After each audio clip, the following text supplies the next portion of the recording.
গ্রামীণ রাস্তা, সন্ধ্যা নেমেছে, আকাশে ভারী বর্ষার মেঘ। দুই বন্ধু, আমি আর রাহাত, স্কুটিতে হালকা হাসি আড্ডা দিতে দিতে গ্রামের সরু রাস্তা দিয়ে যাচ্ছি। চারপাশে তাল গাছের ছায়া, বাতাসে ভিজে মাটির গন্ধ। তালতলা গ্রামের এক অভিশপ্ত গল্প আছে, যে গল্প শোনার পর রাতের পর রাত গ্রামের লোকজন বাইরে বেরোতে ভয় পায়। এই গ্রামের তালবনের পাশেই রয়েছে তালতলার পুরনো পুকুর। কেউ জানে না এর বয়স, তবে সবাই জানে একসময় এখানে বিয়ে হয়েছিল আর কনের লাশ ভেসে উঠেছিল পরদিন ভোরে। সেই থেকেই কেউ সাহস করে নামেনি এই জলে। হঠাৎ রাস্তার মাঝখানে পিচ্ছিল কাদা আর স্কুটির চাকা পিছলে দুজনেই নিয়ন্ত্রণ হারিয়ে মাটিতে পড়ে গেলাম।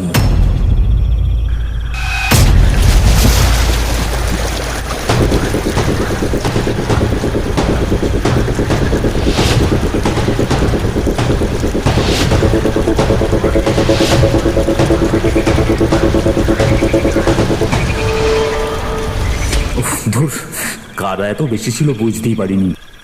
তুই ঠিক আছিস তো? হ্যাঁ, আমি ঠিক আছি, কিন্তু স্কুটিটা পুকুরে পড়ে গেল।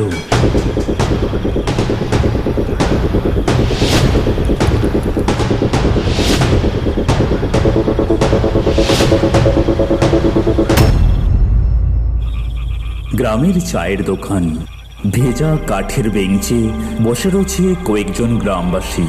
চা বানাচ্ছে দোকানদার, সবাই গল্পগুজব করছে। কাপের টুংটাং শব্দ, পেছনে ব্যাঙের ডাক। চাচা, আমাদের স্কুটিটা ওই পুকুরে পড়ে গেছে, কেউ কি সাহায্য করতে পারবেন তুলতে?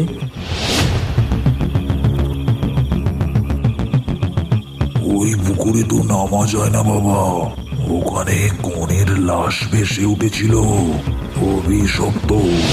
আরে থামুন তো চাচা, এইসব কুসংস্কারই চলবে না। আমাদের স্কুটিটা ওই পুকুরে পড়ে গেছে, তুলতেই হবে। না তুলে আমি যাবো ভেবেছেন? না তুলে আমরা যাচ্ছি না।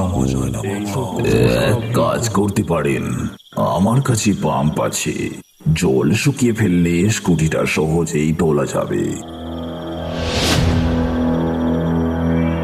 দোকানের একপাশে বসা একটা মাঝ বয়সী লোক উঠে দাঁড়ালো। মুখে ধূর্ত একটা হাসি হেসে সে কথাগুলো বলল। কিন্তু পুকুরটা শুকানো কি এতই সহজ? সহজ না, কিন্তু সম্ভব। আর এই সুযোগে আমরা পুকুরটাকে চাষের জমিতে পরিণত করতে পারি। এই লোকটা অনেকদিন ধরে চায় পুকুরটা ভরাট করতে, কিন্তু কেউ রাজি হয়নি, তাই এখন সুযোগ পেয়ে কাজে লাগাচ্ছে।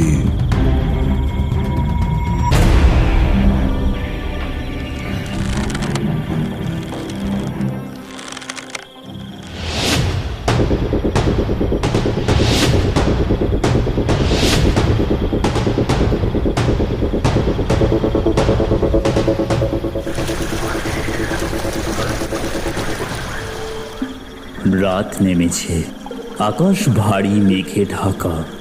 মাঝে মাঝে দূরে মৃদু বজ্রপাতের আভা দেখা যাচ্ছে।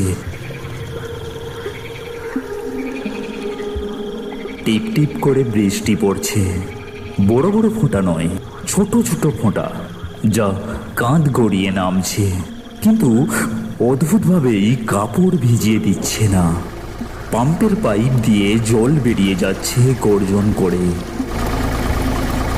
আর কালচে কাদা ধীরে ধীরে উঁকি দিচ্ছে পুকুরের তল থেকে।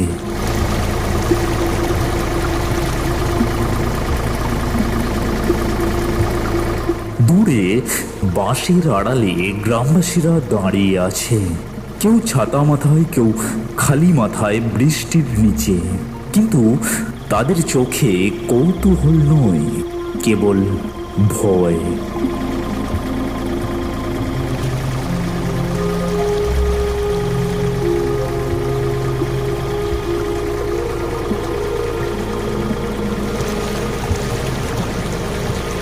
পাম্পের ধাতব গর্জন যেন পুকুরের বুক ছিঁড়ে ফেলা হচ্ছে। তার ফাঁকে ফাঁকে বৃষ্টির টুপটাপ শব্দ, পাতার ডোকা থেকে ফোঁটা ফোঁটা পড়ছে কাদায়। কাকের কর্কশ ডাক দূরে মিলিয়ে যাচ্ছে, আর বাতাসে ভেসে আসা ভিজে মাটির সোঁদা গন্ধের সাথে এক অচেনা শীতলতার অনুভূতি।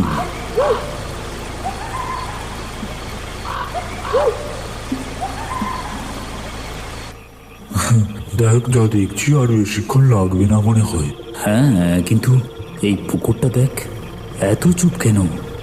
মনে হচ্ছে শুধু জল না, অন্য কিছু ধীরে ধীরে হারিয়ে যাচ্ছে। আমার কথা শেষ হওয়ার সাথে সাথেই পুকুরের মাঝের কাদার ভেতরে যেন কিছু একটা নড়ল।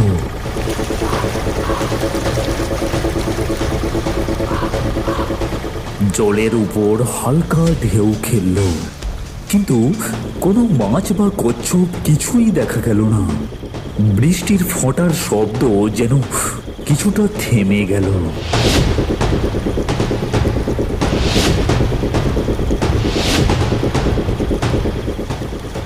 আর চারপাশে ঠান্ডা বাতাসের হালকা ঝাপটা গায়ে এসে লাগলো।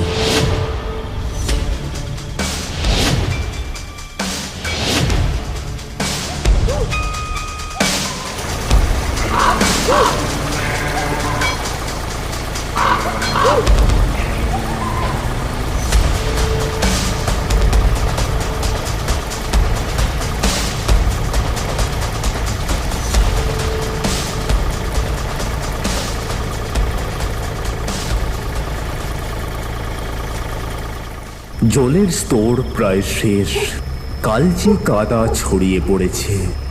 ধীরে ধীরে ফুটে উঠছে পচা গন্ধ আর ভাঙা কাঠের গন্ধ।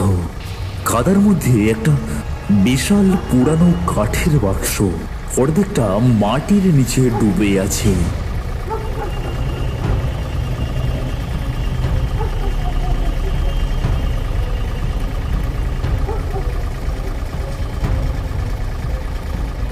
লোকটির চোখ জল জল করছে, কিন্তু এটা ভয়ের কারণে নয়, বরং লোভ। তার হাতে কোনো কম্পন নেই, বরং দৃঢ় একটা হাসি মুখে। এটাই সেই বাক্স।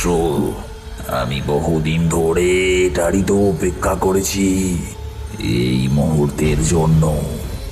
আমার ভাগ্যের চাবি কাঠি এটা। আপনি আগে থেকেই জানতেন এই বাক্স সম্বন্ধে? হ্যাঁ, এই বাক্সে শুধু ধনরত্ন নয়, এমন জিনিস আছে যা আমাকে ধনী আর ক্ষমতাবান করবে। কেউ যদি বাধা দেয়, তার ভাগ্যে শুধু ধ্বংসই লেখা আছে। ভাই, লোকটা মনে হয় আমাদেরকে ফাঁসাবে। নিশ্চয়ই কিছু ঝামেলা আছে।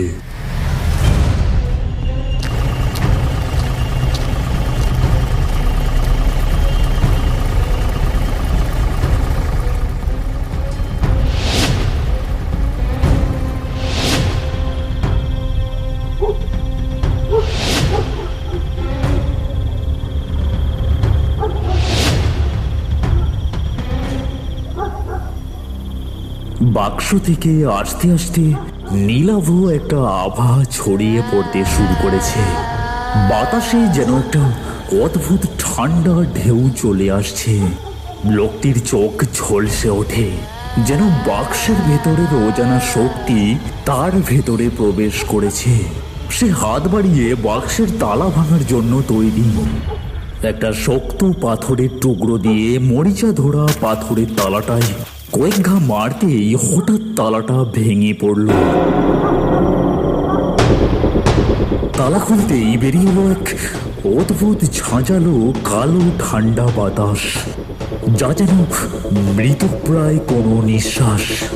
বাতাসের সঙ্গে মৃদু ধোঁয়া ছড়িয়ে পড়ল চারপাশে, যা হঠাৎই বাতাসকে গা ছমছমে করে তুলল। বাক্সের ভেতরে চলতে শুরু করলো নীলাভ একটা হালকা আলো, যেন কোনো অদৃশ্য ভয়ানক শক্তি আজ পুনরায় জাগ্রত হয়েছে।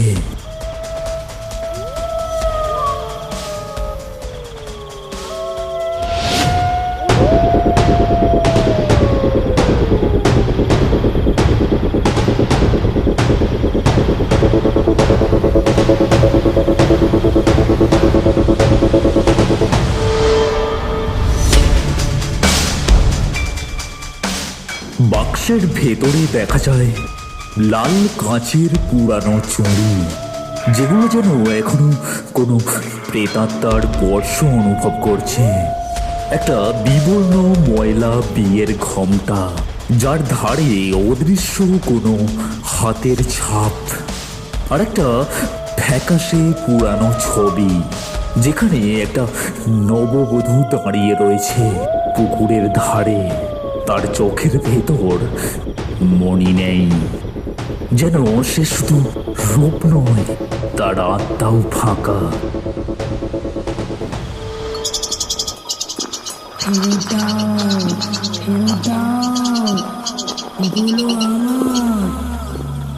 বজ্রপাতের ঝলকে চোখে পড়ল এক ভয়ঙ্কর দৃশ্য। ভেজা শাড়ি পরা এক নারী কাদার মাঝখানে অদৃশ্য কোনো ভার বহন করে দাঁড়িয়ে রয়েছে।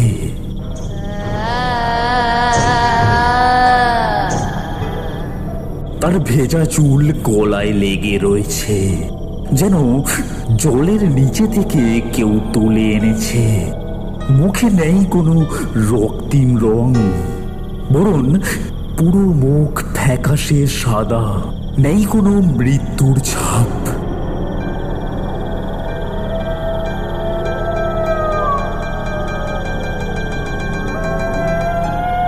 চোখ দুটো ফাঁকা, কালো গহ্বরের মতো, যেখানে আত্মার কোনো আভাস নেই, শুধু শূন্যতা আর শীতল অন্ধকার। তার ঠোঁট লম্বা সময়ের নিস্তব্ধতা ভেঙে শুধু একটা কথাই ফিসফিস করছে,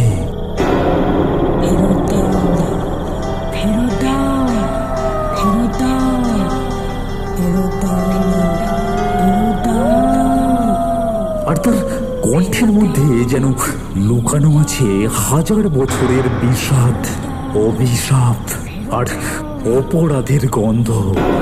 তার হাতগুলো অস্বাভাবিক দীর্ঘ, পাখির নখের মতো শীতল তার নখ। পচন ধরে মাংসের গন্ধ বাতাসে ভেসে বেড়াচ্ছে। শরীরের ভাঁজ থেকে যেন কাদা আর জলের ফোঁটা পড়ছে, আর চারপাশে ঘিরে রয়েছে মৃদু এক রহস্যময় শিহরণ।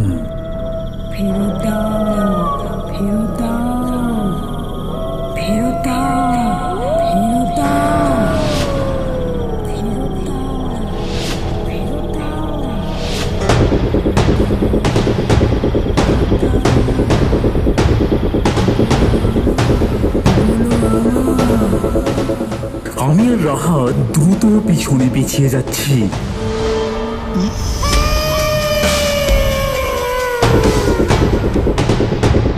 তখনই সেই লোভী লোকটি সাহস করে বাক্সের ওপর হাত রাখলো।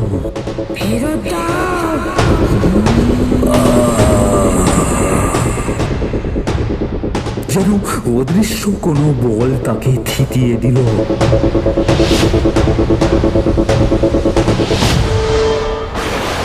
আকাশ ফেটে বৃষ্টি শুরু হলো। বাক্সটি জলের তলায় ধীরে ধীরে বিলীন হতে লাগলো। পুকুর যেন কোনো অদৃশ্য শক্তি বলে দ্রুত ভরে উঠল, যেন কেউ আবার ঢেকে দিল অতীতের সেই রহস্য।